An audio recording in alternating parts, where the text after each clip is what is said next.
Morning everybody, this is day 2 of the Big Splash campaign. So as you know, we're raising awareness for neurological conditions in Ireland in particular, but also UK, covering MS, motor neuron, Parkinson's and Huntington's disease. So in day 2 of our video, what we said is that we would cover key topics that we get asked all the time as channel swimmers. So firstly, let me introduce my swim buddy today, who is the lovely Fiona Print. Fiona, by profession, is a neurologically trained ICU nurse. Fiona, do you want to say anything before we get into the Well, good morning, and thank you very much for watching and helping us in our quest.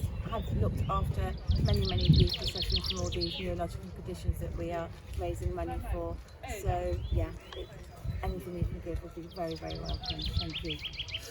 Right, so the agenda for today, we're always asked about our kit, and the first burning question we always get asked: why don't you wear wetsuits, right? And in winter there's a really good reason why we don't, actually. I know it's a bit intuitive, but in winter you really need to be able to kind of get out of the clothes quickly when you come out of, or the wetsuit when you come out of the water. But in cold water you lose your dexterity. So most swimmers, I would say 90% of the people that swim around here during the winter are doing it just in swimsuits, so they can get out quickly. So right, the essential kit, what I'm going to go through is that there's some essential and some desirable kit, right? So first of all, swimsuits. Myself, I'm a Speedos girl, right? But lots of variety around, and it doesn't have to cost the earth. So I think you could get a decent swimsuit from anything from a tenner up to 30 or 40 quid. Second bit of kit, swim goggles.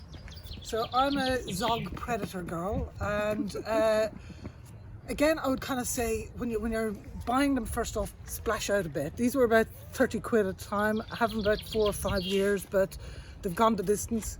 And then starting swimming each day, there's a bit of goggle spray to stop them misting up. Right, so next bit of kit for the head, you need a bright cap, right? Visibility in the water is key, right? Particularly in winter. There aren't any boats really here at the moment, but there can be, and visibility is the name of the game. The other piece of I'll come back to that in a second. For your feet, protect the feet, which are good, so they're probably about a tenner. Gloves, some people use them, some people don't. I do sometimes, I don't all the time. Right, the other, probably the most important piece of kit is the tow float, right? And the purpose of the tow float, there are 3 reasons. So number 1, visibility in the water is key, right? The other thing, you can put your phone, your clothes. It's amazing what you can pack in here. Your phone goes in this usually, that keeps it dry. Clothes, keys, everything. And you wrap it around your waist, you drag it after you, and then you're visible in the water. But also, the main purpose of it is that if you get tired, you've got a buoyancy aid that you can hang out of. But so that's the kind of visibility, buoyancy.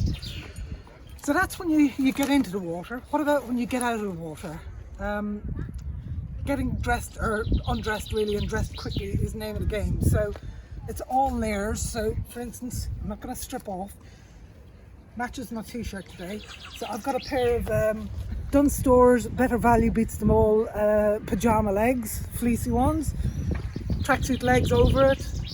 I use 2 hoodies. So this is our club hoodie. I have another one underneath it. Woolly hat. And then hot drink, very advisable. And then last but by no means least, the dry robe.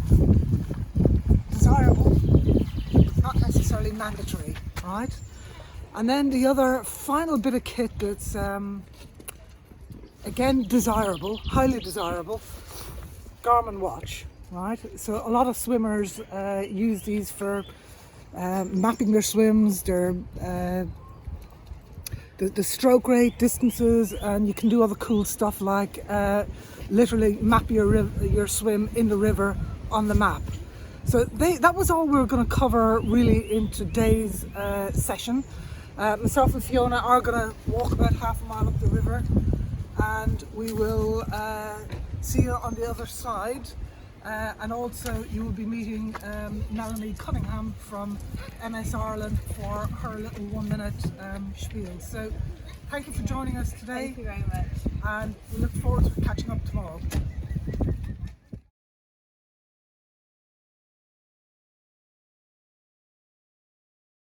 Hello, my name is Melanie Cunningham and I work for MS Ireland. We're asking you to support James Henley and the Henley Mermaids this week, which is Brain Awareness Week. Whilst the neurological teams in Ireland are fantastic, there are just not enough of them to support the 9,000 people in Ireland living with MS. And this causes the MS community difficulties in accessing diagnosis, medication and services. You can support Joan and the Henley Mermaids through iDonate and Virgin Giving on the Henley Mermaids page. Thank you very much for your support. Best of luck, Joan. Thank you.